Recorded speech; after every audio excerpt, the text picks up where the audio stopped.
Olá, meu nome é Sandro Aparecido Lima dos Santos, eu sou professor de Sociologia no IFMT, Campus Cuiabá, Coronel Octaíde Jorge da Silva.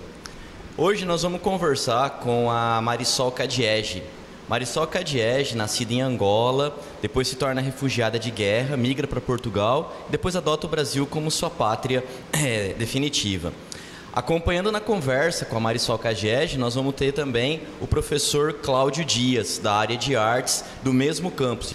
Bem, antes de iniciar, a conversa com a Marisol, vale lembrar que a gente está pedindo para ela aqui desenvolver hoje, falar um pouco da biografia dela, do percurso biográfico dela e da produção. Que na verdade quem teve a oportunidade de conhecer um pouco da produção dela, sabe que muito dos documentários que ela dirigiu, que ela participou, ou mesmo das atividades relacionadas a livros ou a produções fotográficas do qual ela participou ou que ela encabeçou, estão muito relacionadas com a própria história dela. E nessa semana está acontecendo em Cuiabá a Semana Ancestral, que tem como uma espécie de eixo condutor justamente a trajetória biográfica e a produção cultural dessa parceira, dessa mulher ativista, documentarista, produtora cultural, culinarista, que está presente com a gente aqui hoje. Então, no momento agora, eu vou passar a palavra para a professora Marisol, para que ela comece a falar com a gente. Olá, boa noite, boa tarde, bom dia, boa tarde, Mato Grosso, Cuiabá, Brasil e, quiçá, Angola. Para quem só me ouve, eu sou uma mulher preta. Neste momento eu visto um vestido branco, estou com os ombros à mostra e um turbante vermelho. Eu nasci numa aldeia chamada Candunda. Eu sou fruto de uma relação poligâmica,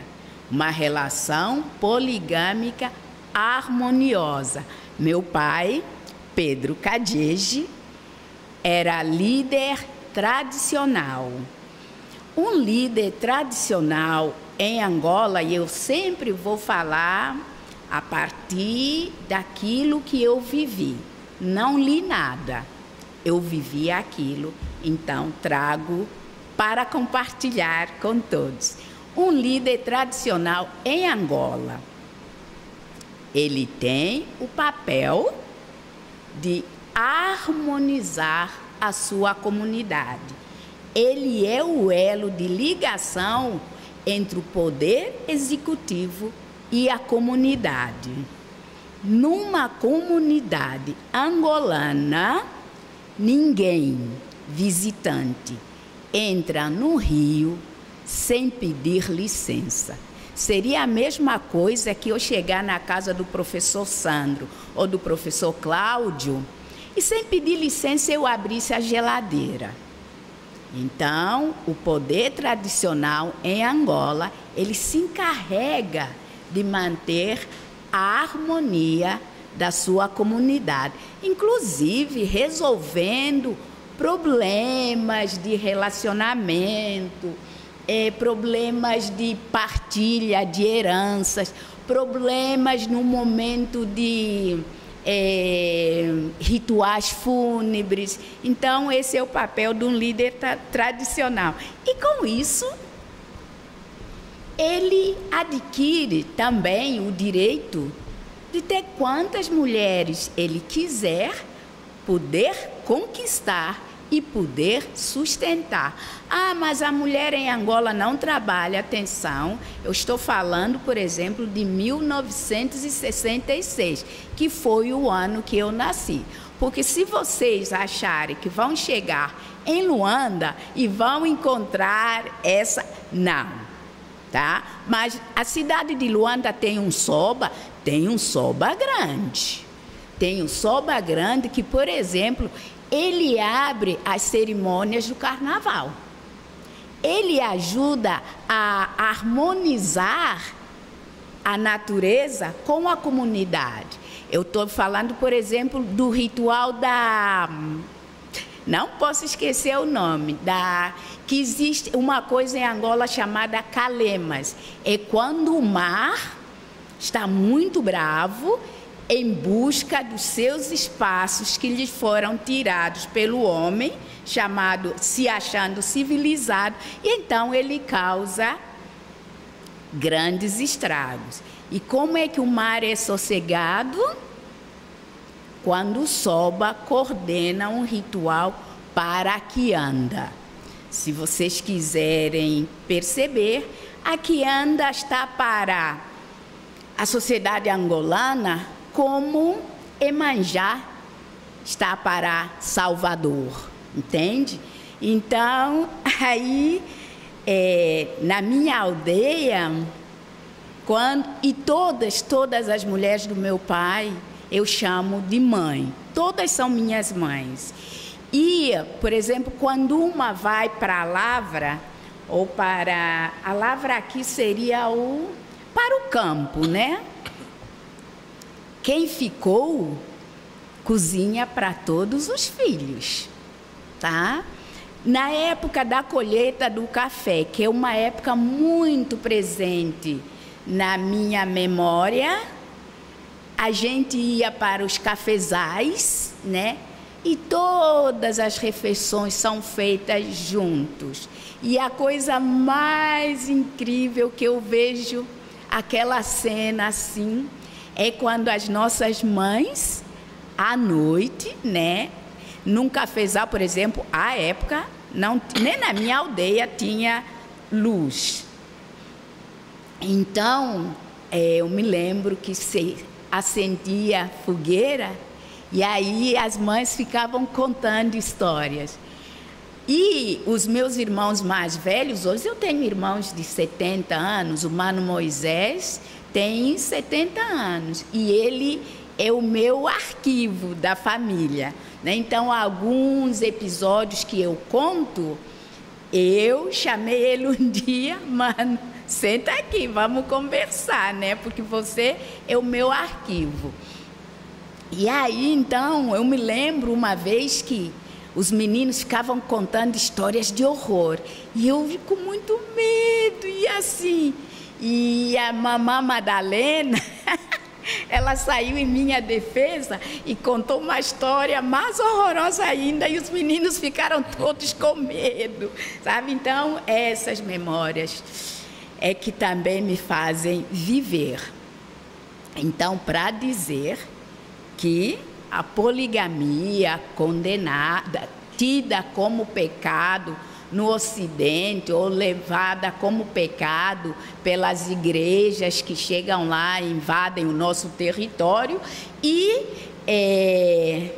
com a intenção, né, de apagarem as nossas tradições, a nossa cultura. Então, eles querem incutir, né, o que é pecado, o que é do preto, o que é do africano, né? E a coisa áurea, né, é aquilo que é do Ocidente. Então, é como, não lembro quem falou, mas não é meu, que diz: eles levaram a Bíblia para nos distraírem, enquanto isso pegavam nossas terras.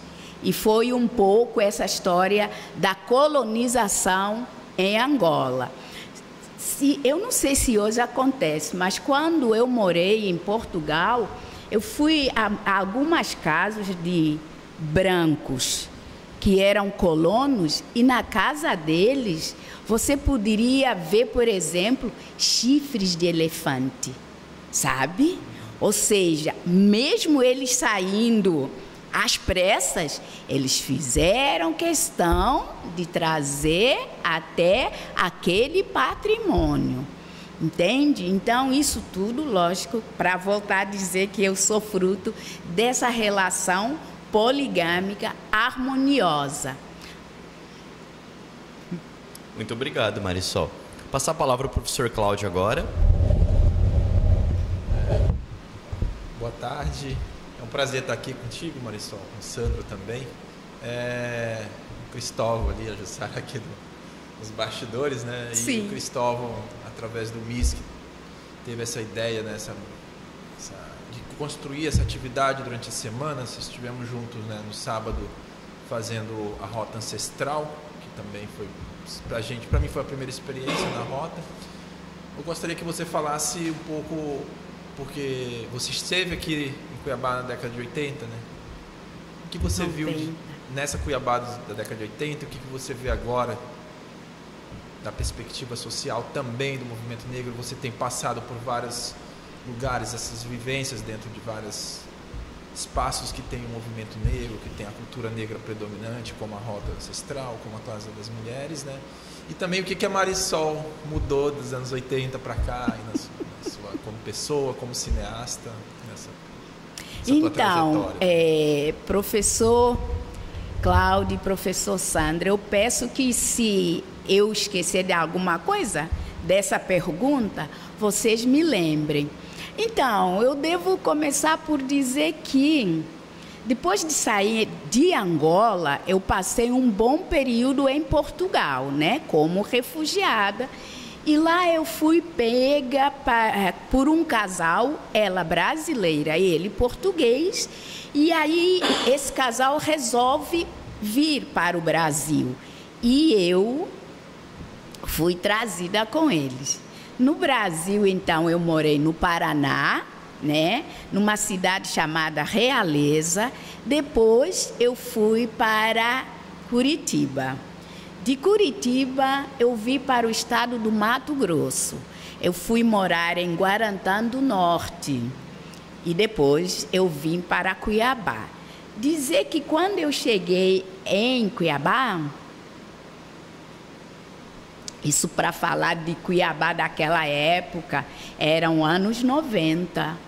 E de Cuiabá de agora, eu tinha 23 anos.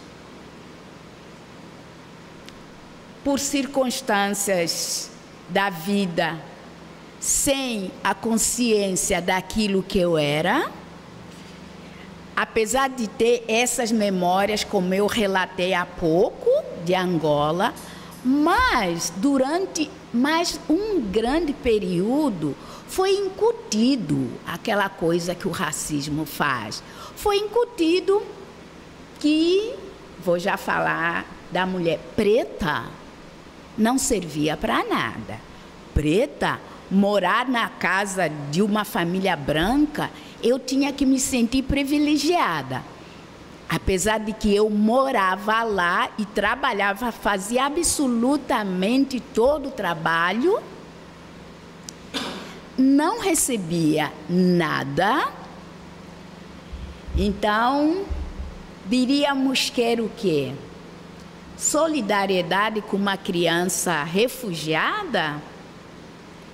Ou se aproveitar da desgraça de uma criança refugiada, sem pai, sem mãe, sem era, sem beira, preta, para que pudesse fazer todo o serviço de casa de graça.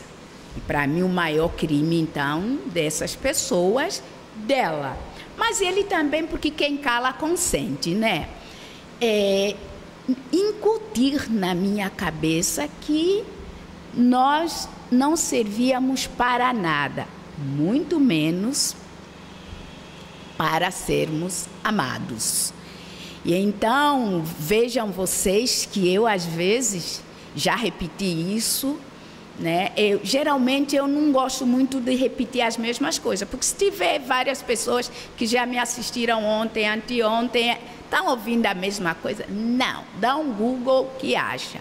Mas eu dormia porque isso é importante, gente. Não é que a gente esteja exaltando o sofrimento. Ai, coitadinha, sofreu tanto, não sei o quê. Mas a gente, eu, Marisol Cadege,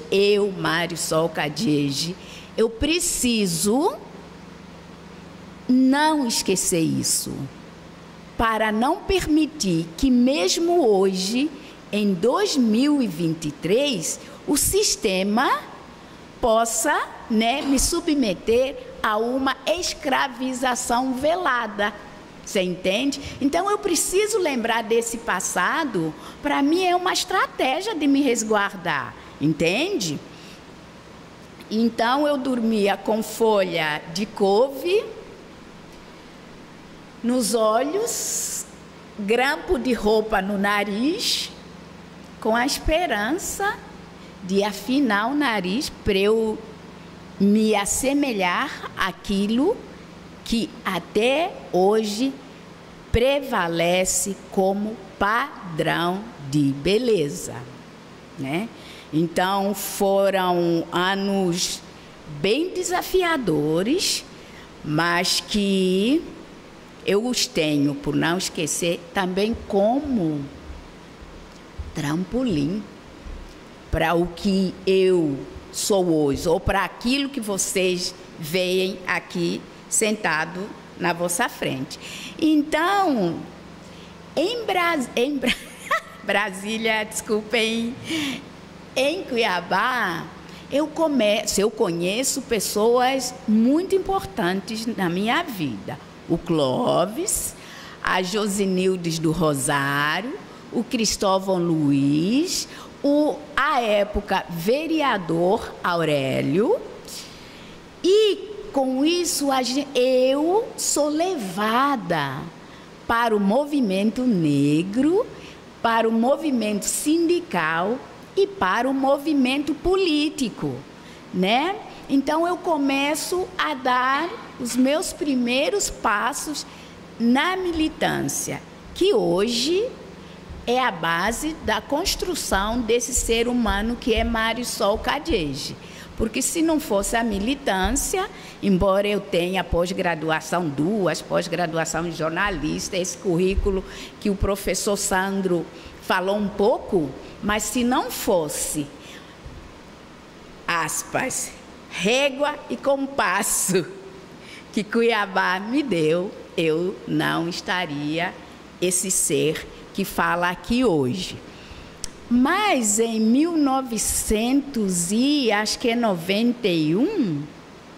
92, eu mudo para Brasília, né? Eu mudo para Brasília e quero muito estudar, etc., mas também não consigo apoio do meu companheiro à época, mas o não dele eu entendia como sim, sabe?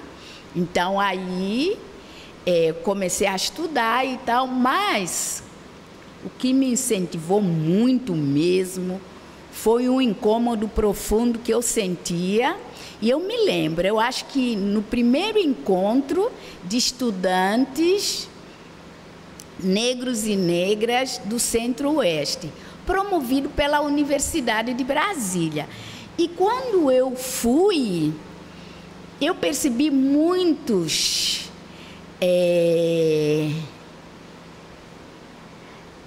pesquisadores de uma África, né, e de africanos que eu, né, oi, estão falando de quê? Né?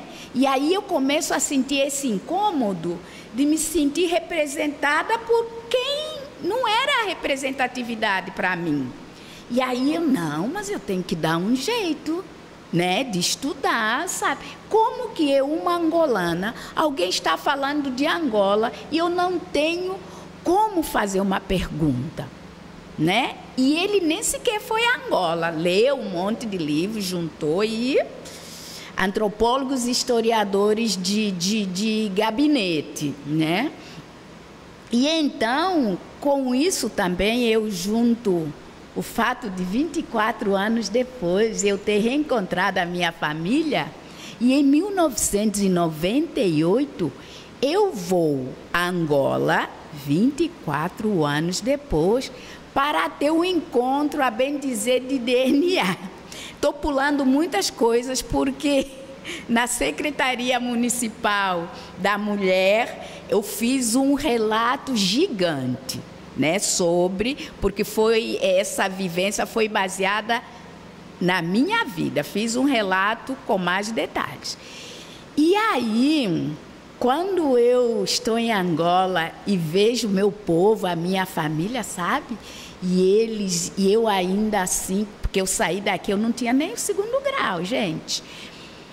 E a minha família depositando aquela esperança em mim, falei, não posso.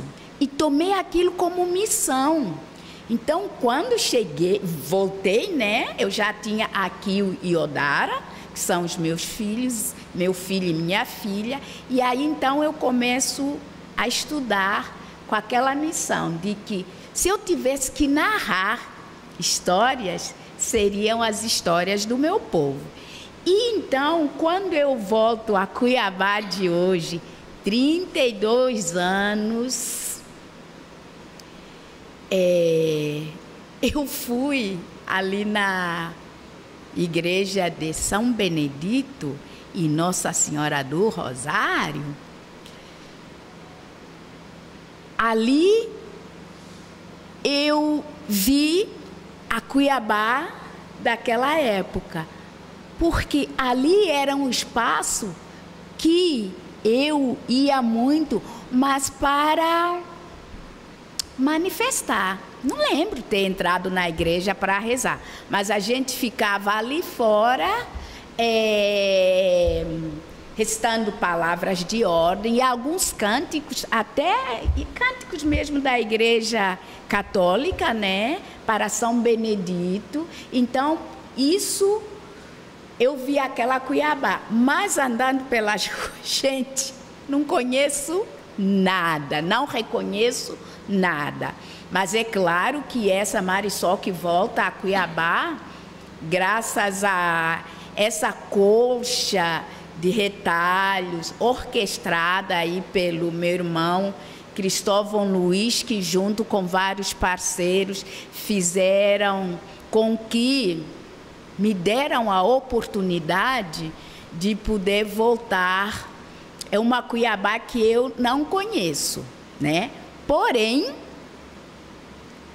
percebo o trabalho que está sendo feito, por exemplo, na questão da rota da ancestralidade. E é isso, nós não podemos mais ser objetos de pesquisa.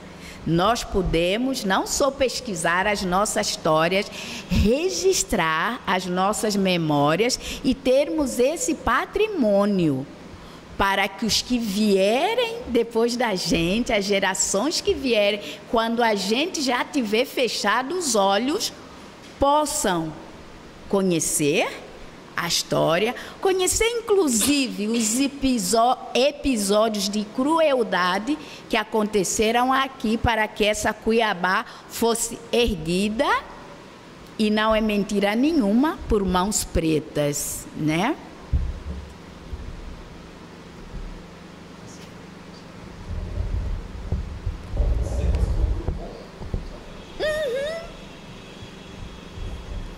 Bom, eu li um pouco, né, eu li aquele seu texto, né, da luta ao luto, e lá você faz uma narração muito bem escrita, né, não é à toa que o texto foi premiado, né, mas também faz uma narração muito intimista, né, muito das suas vivências, né. E, obviamente, eu acabo percebendo aí uma relação entre a rota da ancestralidade, uma documentarista que volta às suas origens, à sua ancestralidade, né? E, ao mesmo tempo, um trabalho que é muito seu, tem a ver muito com a sua vida, mas que também acaba servindo muito, eu penso, como inspiração para que outros jovens que talvez não sejam angolanos, mas que tenham, né, sejam afrodescendentes ou que sejam descendentes de grupos indígenas ou de grupos de imigrantes, né, dos países vizinhos aqui, também se sintam estimulados a buscar a sua própria ancestralidade. Então eu tinha um pouco assim, eu tenho um pouco de vontade que você fale um pouco, né, de como que você acha que as instituições escolares, os meios de comunicação, né, como é que eles poderiam estar se envolvendo, né, poderiam estar estimulando, fomentando esse trabalho com as ancestralidades, né, no sentido do patrimônio biológico, cultural, histórico, e qual seria a riqueza que um tipo de trabalho desse teria para a formação de jovens, né, para um mundo que está cada vez mais cosmopolita e que, curiosamente, às vezes mais cheio de etnocentrismo, de preconceito, de discriminação, que agora passa inclusive do presencial para o virtual, né? Então eu queria que você falasse um pouco desse horizonte de perspectivas, né, desse trabalho com ancestralidade, mas para um mundo do futuro, né? Acho que, em primeiro lugar, é fazer a Lei 10.639 funcionar, né? Eu li uma pesquisa esses dias que em 71 dos municípios brasileiros a lei não é implementada. Aí, por vezes, o professor de história pode chegar a dizer: mas eu não tenho material didático para trabalhar essa lei na escola. Hoje, graças a Deus, ainda não é o suficiente, mas nós já temos material que você pode sim adaptar para você professor e professora, implementar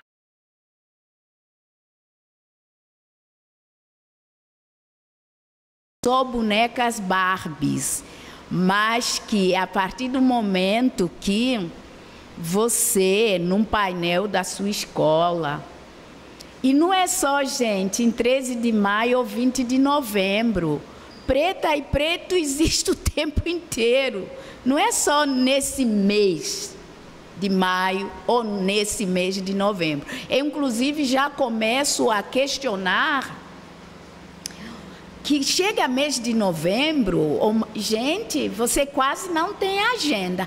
Fala na minha escola, fala não sei. Por que não chamam durante o restante do ano, sabe? Então, você, professora, você ter esse compromisso com a sua profissão e com o seu público, eu acho que é fundamental para contribuirmos para que a criança se sinta pertencente, né, a esse território que é Brasil, que é Cuiabá, que é Brasília, né? Em Angola, gente, a gente, lógico, não precisa de lei para incentivar.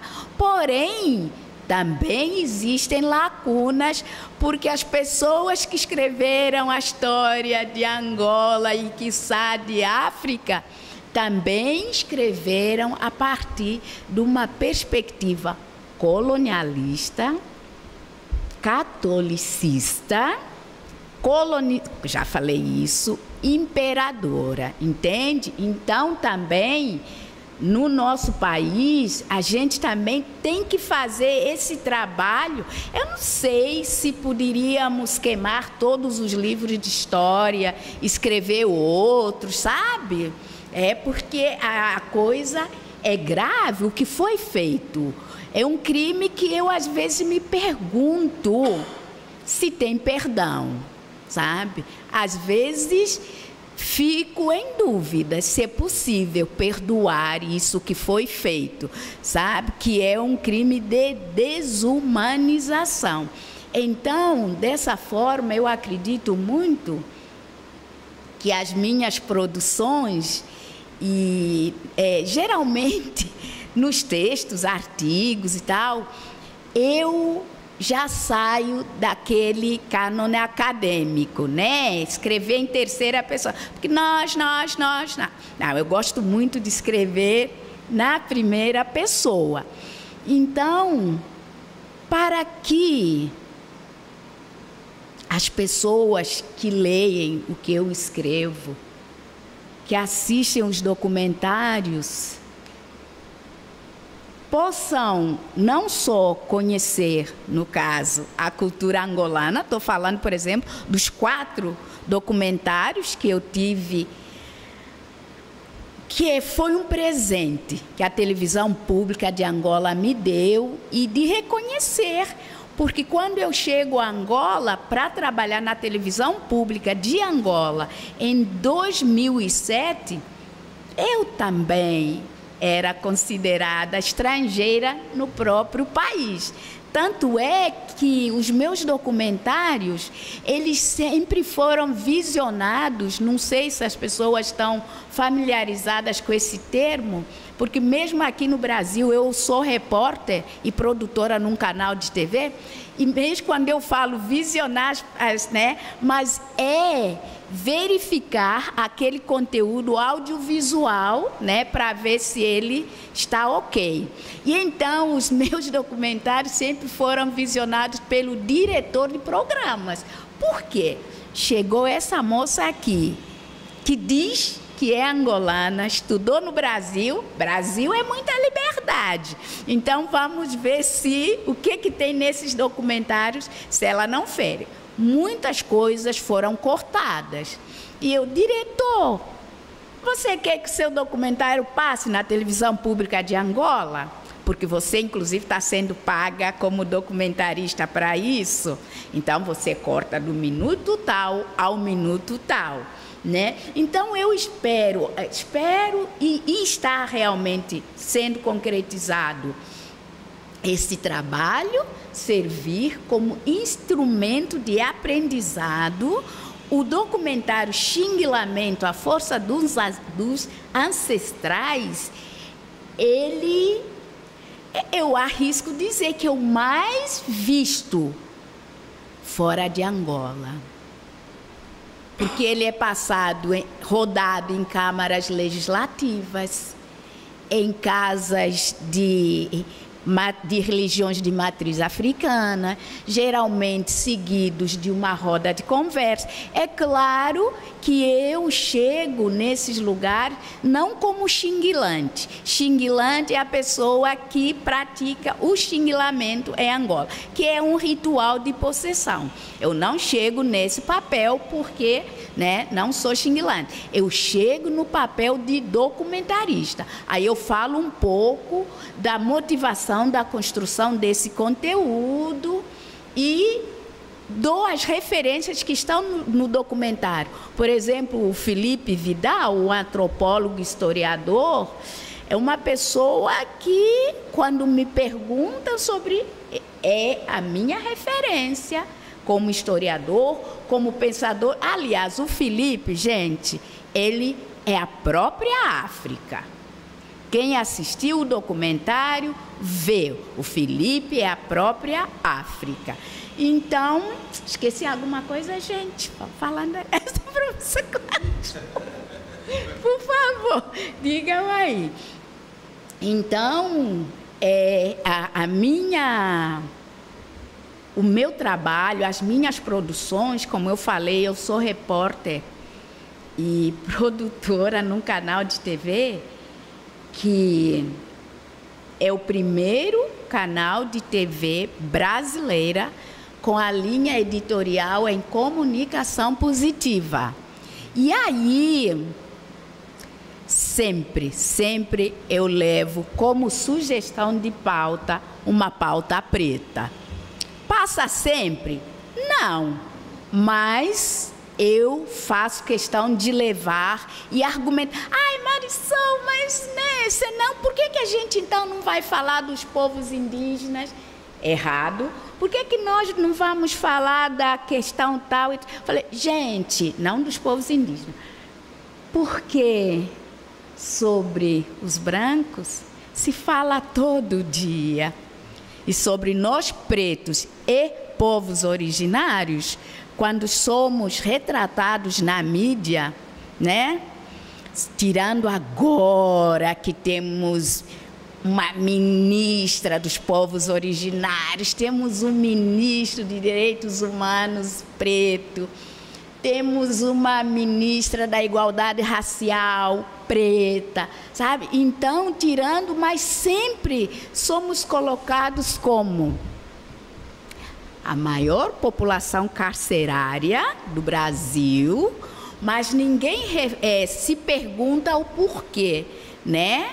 Que a resposta está lá naquela data aí, que é 13 de maio, e que as pessoas dizem que foi assinada uma lei áurea branco, né? Porque uma coisa que não existiu, que foi uma, enfim, bem dizer, uma peça teatral, porque aí abriram como se nós fôssemos gado, abriram as porteiras, né?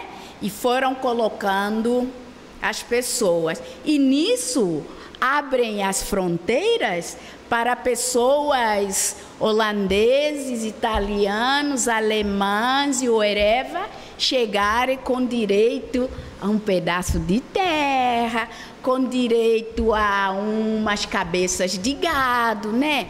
Por que antes da tia Bela assinar lá, por que não se pensou nisso? Porque pretos e pretas não são consideradas pessoas, não é isso? Porque aí, não vou entrar nesse mérito, porque, raça humana. Raça humana, e por que fomos tratados como animais, né? Entende? Então, é isso.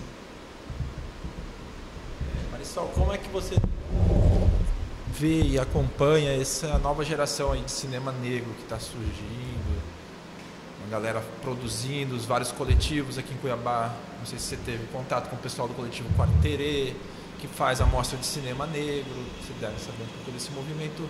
Isso não vem acontecendo só aqui, está acontecendo aí, que bom, né, Brasil afora, florescendo uma nova geração e fortalecendo enquanto essa identidade de cinema negro, né, que isso, enfim, há 20 anos atrás não existia nessa identidade de cinema negro. Podia existir o movimento negro, mas a identidade enquanto cinema negro, coletivos, essa efervescência me parece não existir. Isso vem aí daí uns 10, 15 anos para cá. E como é que você vê essa geração, esse movimento se fortalecendo cada vez mais aqui no Brasil? Em primeiro lugar, acho bem interessante, até novembro do ano passado, eu era parte integrante de uma mostra chamada Mostra Competitiva de Cinema Negro Adélia Sampaio.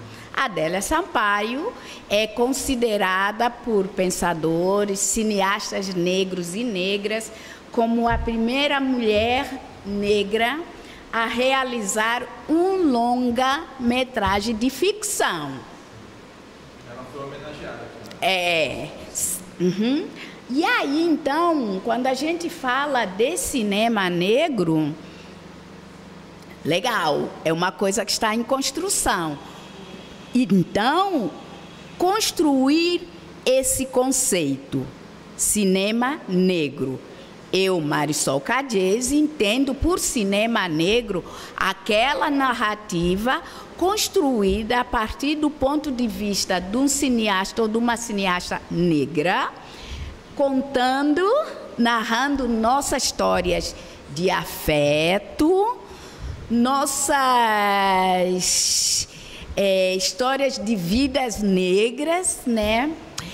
E temos como um dos nossos maiores inspiradores é o Zósimo Bubu, que já mora num outro plano, e me encanta muito ver essa juventude preta, toda a efervescência, pegando esse conceito, né? Isso é fruto também desse movimento feito, como, por exemplo, a Rota da Ancestralidade. A juventude, e que bom, né? Não pode esquecer quem veio antes e abriu os caminhos, né? mas é extremamente importante e fundamental. Então, por exemplo, na última mostra competitiva de cinema negro, Adélia Sampaio, acho que foram mais de... que aí ela se torna agora internacional também, porque com a pandemia, né, nós tivemos uma edição virtual, então ampliou o horizonte dessa amostra, então ela agora se torna internacional e é muito bom você poder perceber a produção da moçada. Então, vamos em frente, que o mundo é nosso. Foi nos tirado, mas nós tomamos de volta, galera.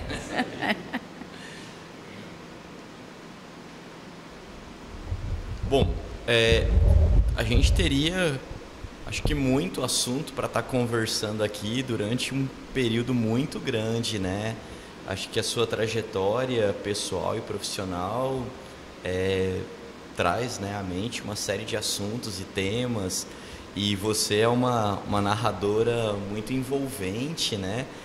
Você vai falando, a gente já vai imaginando as cenas e partilhando dos sentimentos, né? Mas a gente também está pensando, de repente, em ter um segundo momento, né? Então, por outras questões, inclusive das atividades que a gente ainda vai desenvolver na noite de hoje, eu, né, já agradeço a você a participação, né? Obviamente estendo a participação aos colegas que estão aqui nos bastidores, como adiantou o Cláudio, né? Sim. A Jussara aqui, a professora Jussara na parte técnica, a idealizadora da TV Estudante, o idealizador da Semana Ancestral, né, o Cristóvão, aí, institucionalmente ligado ao Museu da Imagem do Som de Cuiabá e à Secretaria Municipal de Esporte, Lazer e Cultura, e a todas as outras instituições parceiras também, ao FMT, o Imune, Instituto das Mulheres Negras e todos os outros, né, que eu não vou nominar aqui. Mas é uma experiência muito significativa para nós todos poder estar te ouvindo, né, e poder inclusive assistir um documentário com você daqui a pouco, né? E inclusive depois poder fazer uma roda de conversa, que é inclusive uma metodologia, pelo que eu vi que você defende, acha importante, né? Fazer a exibição e depois fazer um momento de conversa, né, sobre os sentidos que são atribuídos. Então, até esse momento aqui, da minha parte, Marisol, todo o agradecimento, né? Eu não vou seguir com mais perguntas por conta disso e já vou passar a palavra então para o professor Cláudio também. O Sandro já agradeceu, mas reforçar o agradecimento ao Cristóvão, né, a Jussara pelo convite, o Cristóvão pela organização da tua vinda, dessa possibilidade, dessa oportunidade de conhecer teu trabalho, de conhecer pessoalmente. E aí, só para passar a bola para ti, quando é que nós vamos ter a oportunidade de ver a Marisol produzindo aqui em Cuiabá um documentário? Que né? delícia! De repente sobre a rota, tanta coisa aí que você está vendo, surgiu algum insight aí, olha só, de repente de fazer uma produção aqui. Então, eu tive na comunidade remanescente de Quilombo, Mata Cavalo. E então, e lógico, olhar aquela palha, sabe, da cobertura, ver as mães pretas lá sentadas, entende? Aquilo já me aguçou, assim. Se eu pudesse, né, por meio da lente de uma câmera, não prender a alma, mas prender as histórias dessas mães aqui. Então, eu acho que se a gente sonhar e pedir, acho que vem, mas no seu tempo, no tempo ancestral, que eu e o Cristóvão acho que vamos ter que fazer alguma coisa, porque a gente, esse tempo ancestral, que é o que me trouxe aqui, é diferente do tempo ocidental, né? E então também agora, se fosse falar em cifras, não há dólar, euro, reais, kwanza, que é a moeda de Angola, não há nenhuma moeda capaz de pagar o tudo que essa semana ancestral representa para mim. E é muito incrível, porque eu conheci o Cristóvão há 32 anos, nos reencontramos por meio da tecnologia, quando um amigo que também idealizou não só uma mostra de cinema chamada O Olhar de Lua Pequena na Universidade de Brasília, como também a mostra Marisol Kadeshi, que foi virtual. E ele fez a conexão com que o Cristóvão fizesse parte de uma das mesas. O incrível é que, desde então, o Cristóvão nunca deixou de me dar a sua bênção, de me enviar o seu axé. E, por incrível que pareça, gente, o Cristóvão acreditou nessa mulher lua pequena. Ele acreditou, teceu as conexões, fizemos muitas orações para Oxalá, Inzila Panzi e Azambi para que o evento acontecesse. Então, eu tenho eterna gratidão, porque eu imagino os desafios do Cristóvão ao dizer: vou trazer essa menina. Quem é essa menina? Né?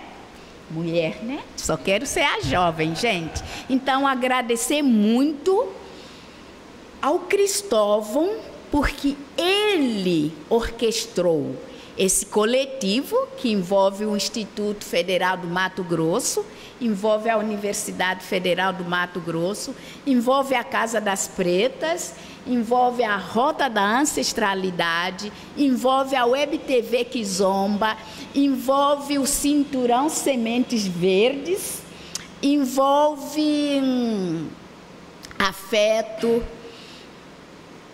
religiosidade na mais pura essência. Então, é realmente uma conexão com a nossa ancestralidade. Ngasakidila.